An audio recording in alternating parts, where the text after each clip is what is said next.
Today we are to go talk about NZXT Flex program, or aka pretty much the definition of a scam. You may go like, what actually happened, and was it NZXT's fault? Well, 100% was NZXT's fault, as they kept on replacing the parts for the PC that they give out for rentals.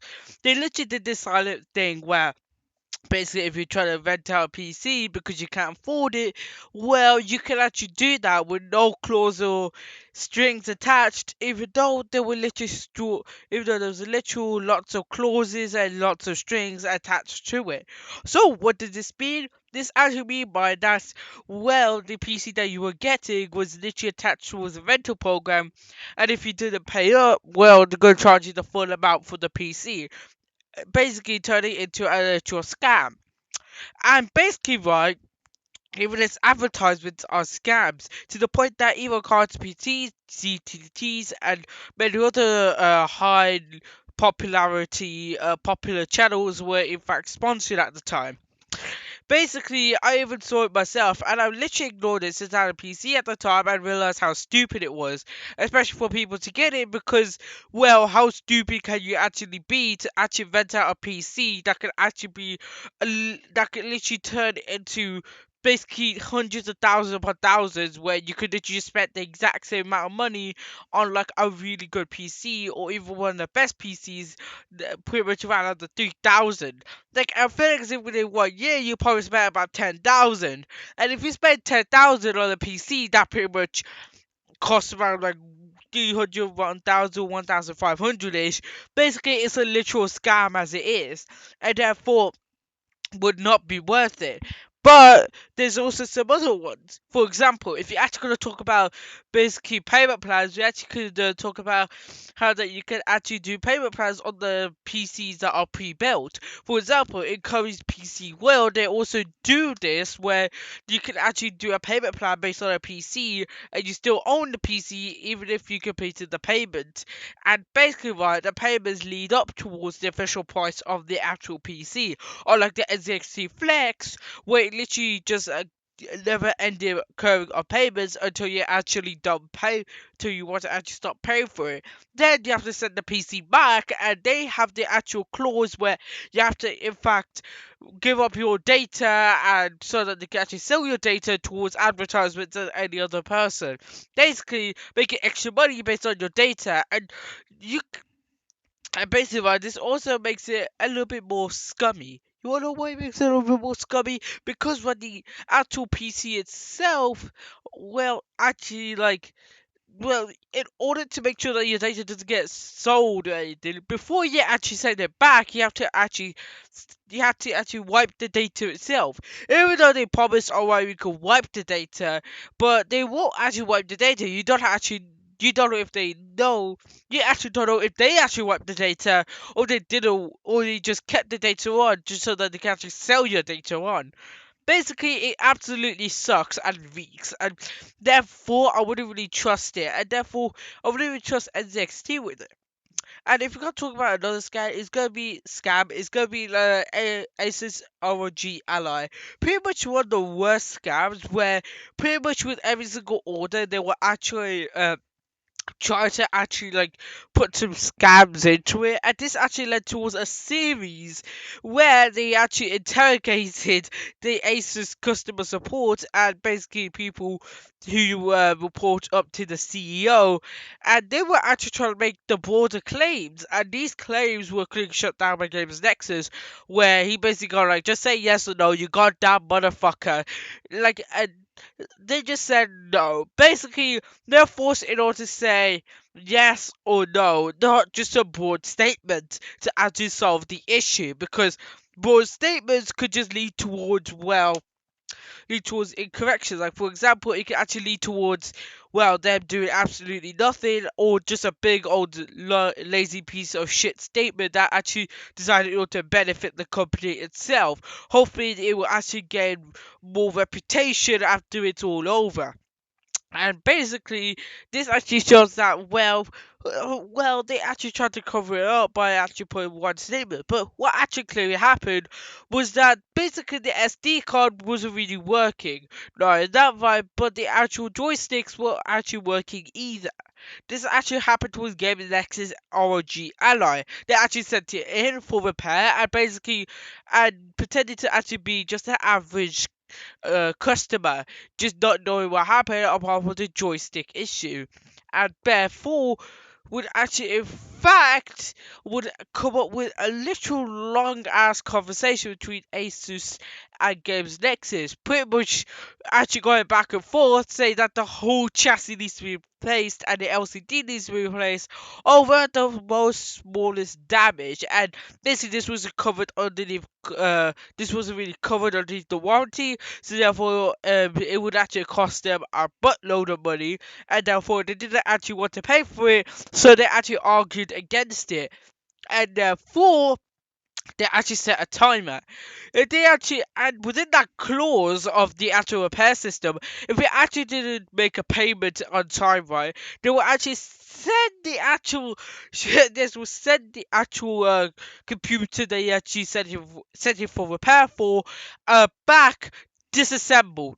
Fucking disassembled. Like they will literally put your fucking they'll put your computer at fucking hostage point. You might also just say right, that this could just be going like, oh right, if you don't pay us a ransom, it was literally ransom.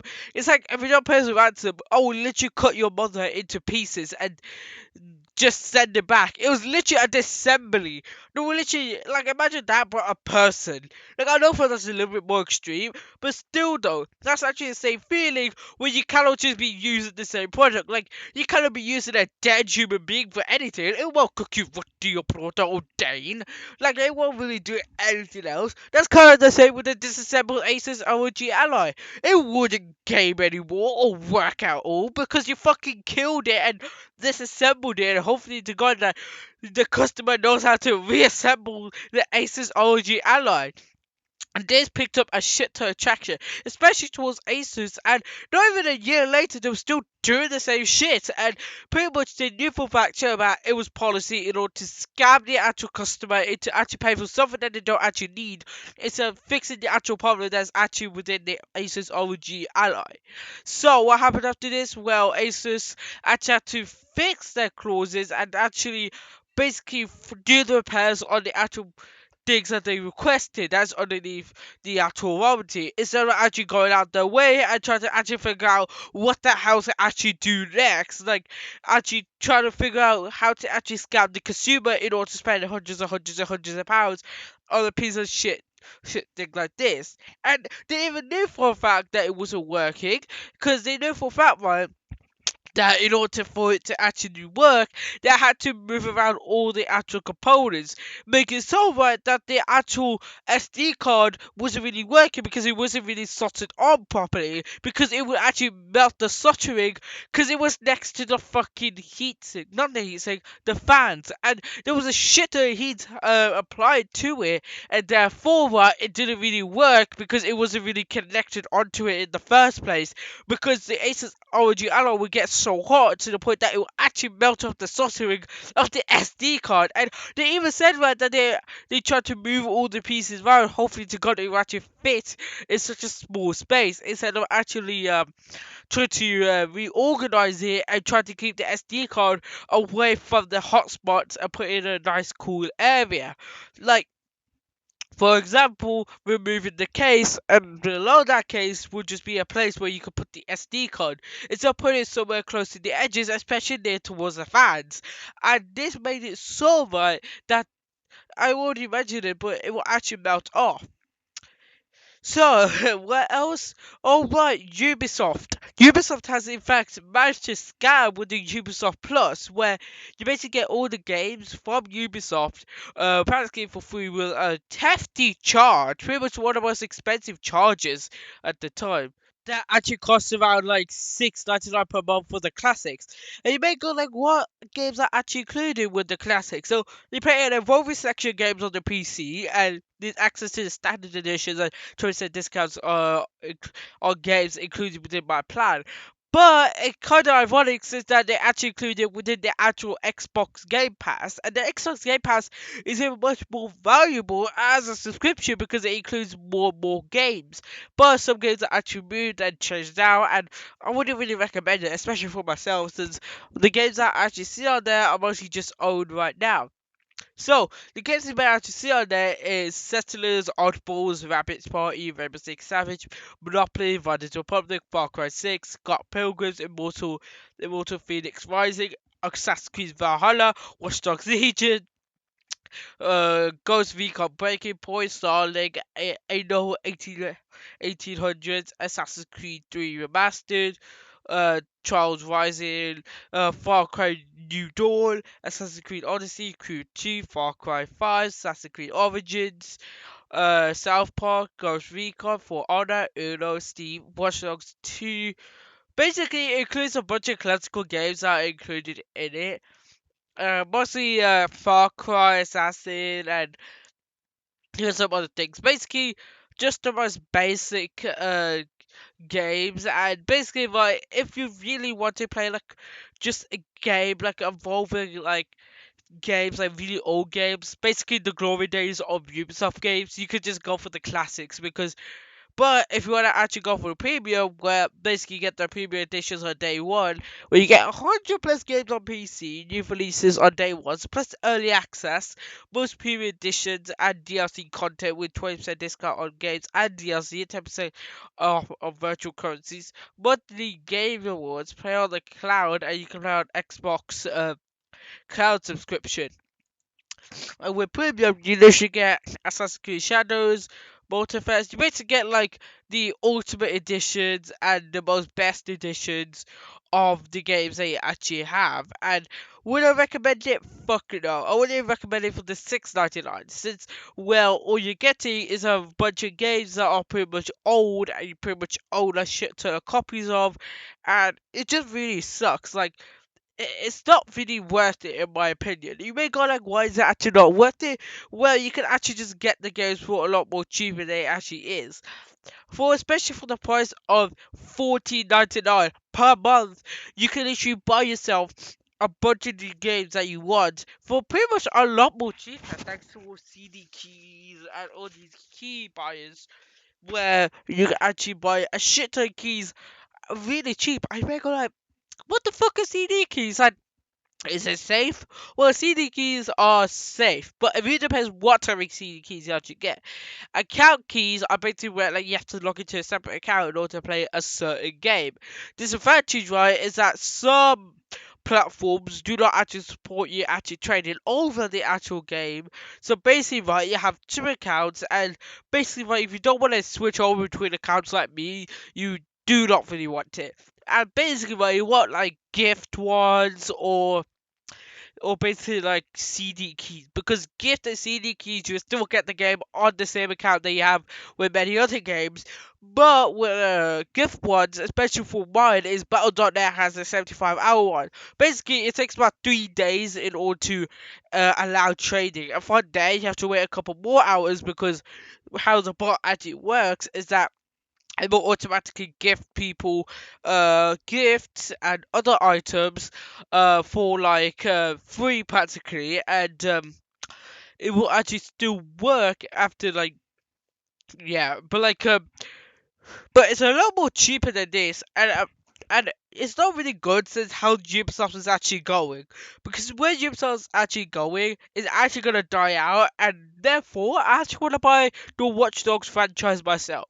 Why? It's not like I can actually finally register the retro one to me, and not me only, but for me to use for the majority of it, and for like the Watch Dogs game just to be used openly. Like imagine like because if the Watch Dogs game license going to be used openly, then anyone could just use it, but they have to pay me exactly £1 per month, like Patreon, like the Patreon definition. Like you pay me £1 and you own the actual Watch Dogs, uh, fucking trademark pretty much. And yeah, there's a lot of games, and basically why some of these games are extremely old, extremely like new. But the main difference is that with the actual classics, apparently you can play a bunch of classic games, but these are mostly all the great games and all the best games that you actually want to play. So, but with the 49, you actually get access to everything, including the much older games, including like the 1990 games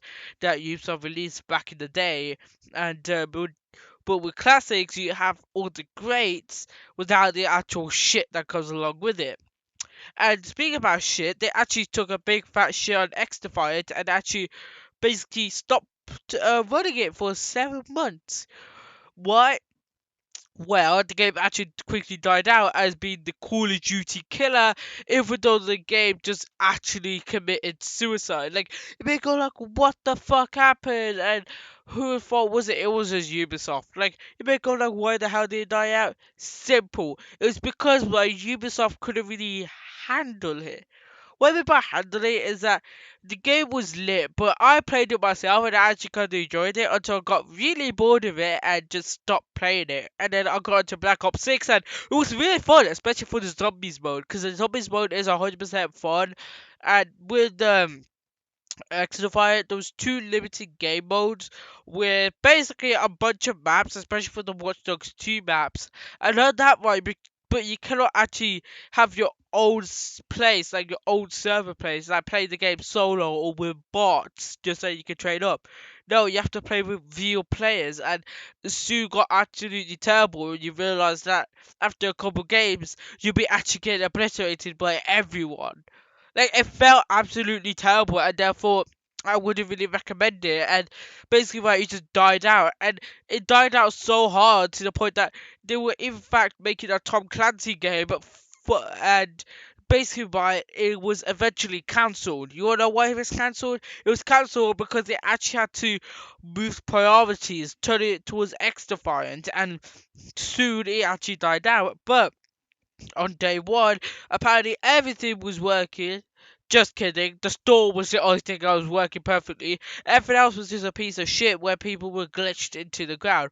Of course, TF2 has these problems where you glitch into the ground like I had once, but still though, that's just a really aging game. And but with Ubisoft, they're just a new game that is releasing underneath a new IP. And basically, right, this was supposed to bring back all the greats. Until I realised all the greats was just considered of a literal shit show. It wasn't even like, oh right, these are iconic characters. I wish they had iconic characters. They were in fact added towards Estified, but they didn't. Instead, right, they added shit upon shit upon shit, and it was literally dog shit to the point that they wouldn't even add a red skin, but they would add red emoticons. Like, how stupid are you to the point that you actually add red emoticons that are literally designed in order to represent a franchise they fucked over. Like it felt like as if like especially how Ubisoft was going. Like the greats were Watch Dogs 2. Watch Dogs 2 was really great in my opinion because honestly it had a really honest trailer and really honest advertising just to show how good the graphics were. And not gonna lie though, it was actually quite good, especially for the story and therefore it was actually quite great. And what Jogrizia had to screw over with the fucking shit gravity that they actually have. Yeah, I don't really give a fuck about anything else apart from the actual very slow cars and the actual like gravity of the actual cars, where it was so bad to the point that that if you try to take like a jump, it wouldn't really be a jump since the cars would literally get slammed down super hard. It felt like as if like you were literally holding like a magnet like a little bit further away from like the fridge door or something. Then you let go and it goes really crash onto it. And it just felt like as if like there was a literal magnet on the cars and it was literally trying to stick onto the ground as much as possible. And therefore, that's what I have to say about it. That basically, 2024 was a massive year, and there was a bunch of things like the 9800 XCD actually releasing with very good things. Like it was really good, and the 4090 was also quite great. And therefore, I'm gonna end the video here.